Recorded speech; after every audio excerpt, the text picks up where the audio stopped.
Hello everyone, how are you doing? This is MD Tech here for another quick tutorial. In today's tutorial, I'm going to show you guys how to go about adding a video to your TikTok playlist. So this should hopefully be a pretty straightforward process here, guys. And without further ado, let's go ahead and jump right into it.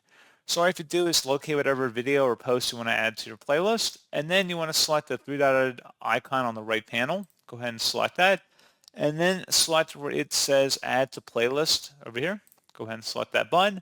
Select your playlist you already have on your account, or you can go ahead and create a new playlist if you so choose. Just select the playlist you want to add it to. It should say add it to playlist at the top, and that is all you have to do. So pretty straightforward process, guys, and as always, thank you for watching. I do hope I was able to help you out, and I do look forward to catching you all in the next tutorial. Goodbye.